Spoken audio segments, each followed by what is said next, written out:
Hello बच्चों। तो आज हम पढ़ने वाले हैं सरल समीकरण के बारे में। इस वीडियो में हम जानेंगे चर का संक्षिप्त, एक समीकरण क्या है, समीकरण स्थापित करना और शब्दों में समीकरण को लिखना। तो सबसे पहले हम करते हैं चर का संक्षिप्त। तो चर होता क्या है? चर को हम इंग्लिश में वेरिएबल कहते हैं। यह इंग्लिश का एक अल्फाबेट होता है जिसकी एक डायनामिक वैल्यू होती है। डायनामिक यानी कि बदलती हुई मूल्य। जैसे x 2 हो सकता है, 3 हो सकता है। यह उस अभिव्यक्ति जिसके अंदर वो है उस पर डिपेंड करता है कि उसकी क्या मूल्य होगा। तो उसके हिसाब से अब हम लिखते हैं एक अभिव्यक्ति 3x + 2। तो यह एक अभिव्यक्ति है हमारे सामने। अगर हम इसमें से x को निकाल लें तो यह x ही कहलाया जाता है चर। तो अब हम जान चुके हैं कि चर क्या होता है। चर जानना बहुत जरूरी है सरल समीकरण में, क्योंकि चर से ही काफी सारे सवाल बनेंगे, मूल्य जानेंगे हम, और भी काफी सारी चीजें हैं इस पार्ट में। तो अब हम जानते हैं कि एक समीकरण क्या है। परिभाषा के अनुसार एक वक्तव्य है कि दो गणितीय अभिव्यक्तियों के मूल्य बराबर हैं। अब इससे हम यह समझ सकते हैं कि जो दो अभिव्यक्तियां हैं और उनका जो मूल्य है वह जब बराबर होता है तब वह समीकरण कहलाया जाता है। हम इसको दूसरी तरह से भी देख सकते हैं कि अगर वह एक समीकरण है तो उनके मूल्य बराबर होंगे। और जरूरी नहीं कि जो अभिव्यक्तियां आमने सामने हैं वो एक ही प्रकार की हों, वो गणितीय अभिव्यक्ति हो सकती हैं, उसमें से बीजीय अभिव्यक्ति या संख्यात्मक अभिव्यक्ति। एक उदाहरण हम अभी देख लेते हैं उसका। जैसे यह एक बीजीय अभिव्यक्ति है 3x + 2 और यह एक दूसरी अभिव्यक्ति है। जो पहली अभिव्यक्ति है उसका मूल्य है 5 और जो हमारे सामने दूसरी अभिव्यक्ति है उसका मूल्य भी है 5। तो क्योंकि इन दोनों अभिव्यक्तियों का मूल्य समान है तो हम इन दोनों के बीच में बराबर का निशान इंगित कर सकते हैं। तो क्योंकि इनके बीच में एक बराबर का निशान आ गया है इसलिए अब यह एक समीकरण बन गया है। जो समीकरण है 3x + 2 = 4y - 1।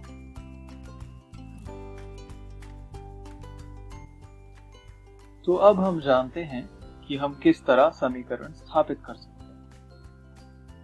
एक समीकरण चर पर एक शर्त डालकर निर्धारित किया जाता है।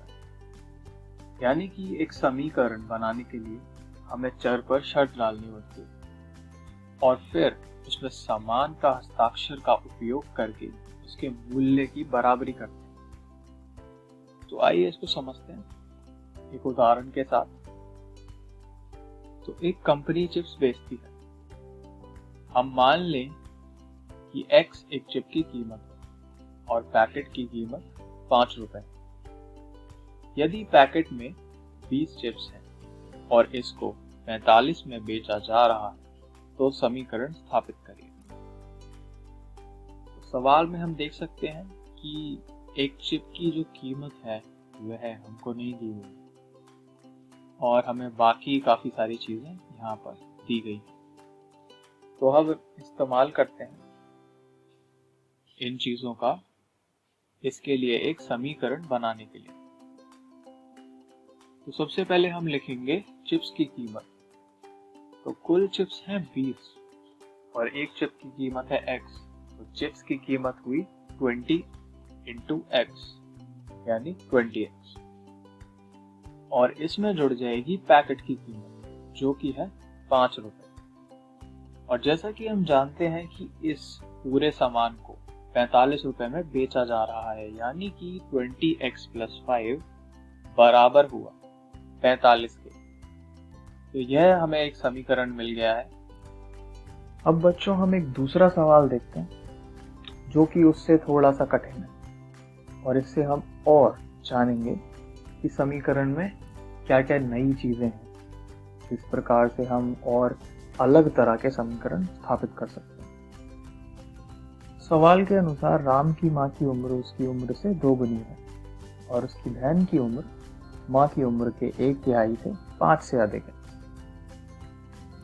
तो हम इस सवाल को भागों में करके फिर समझेंगे, क्योंकि इसमें काफी कुछ दे रखा है और इस सवाल में ज्यादा संख्याएं नहीं है हमारे पास।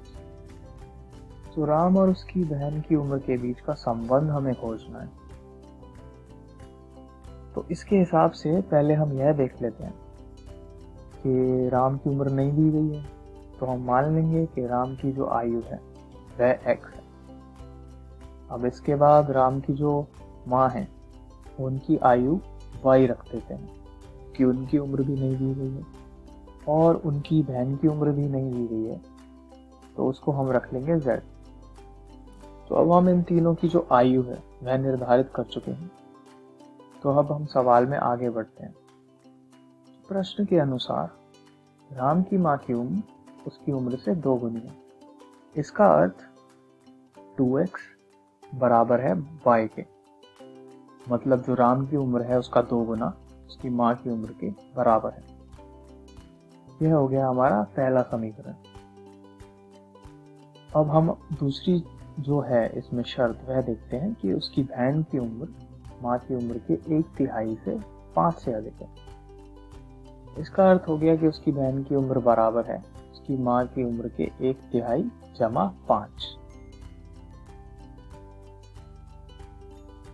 तो अब हमारे पास यह 2 समीकरण आ गए हैं और हम पहले समीकरण का इस्तेमाल करते हुए x और z के बीच का संबंध बनाएंगे, जो कि है राम और उसकी बहन की उम्र के बीच का संबंध।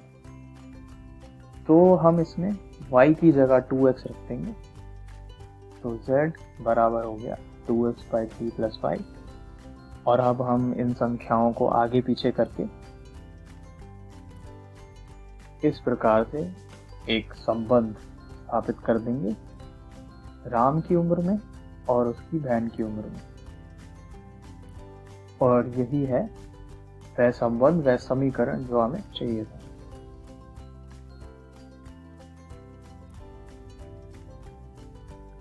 अब हम जानेंगे शब्दों में किस प्रकार समीकरण को लिख सकते हैं।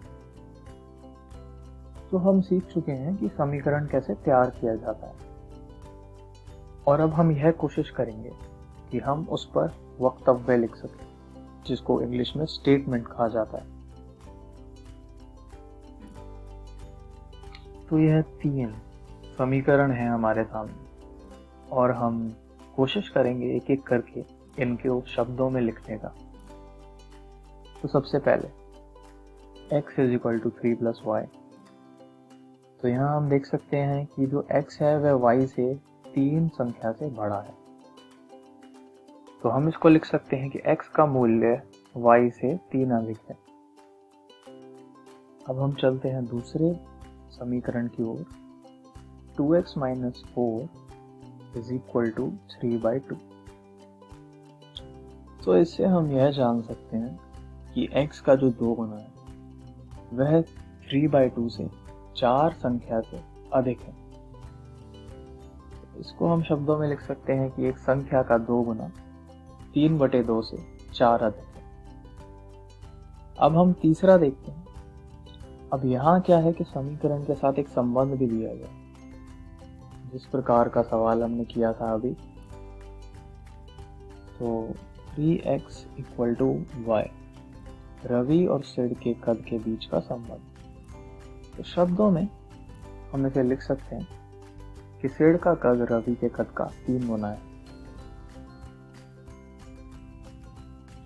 तो बच्चों, इस वीडियो में हमने सीखा चर का संक्षिप्त, एक समीकरण क्या है, समीकरण स्थापित करना और शब्दों में समीकरण को लिखना। अब अगले वीडियो में हम पढ़ेंगे समीकरण का संतुलन।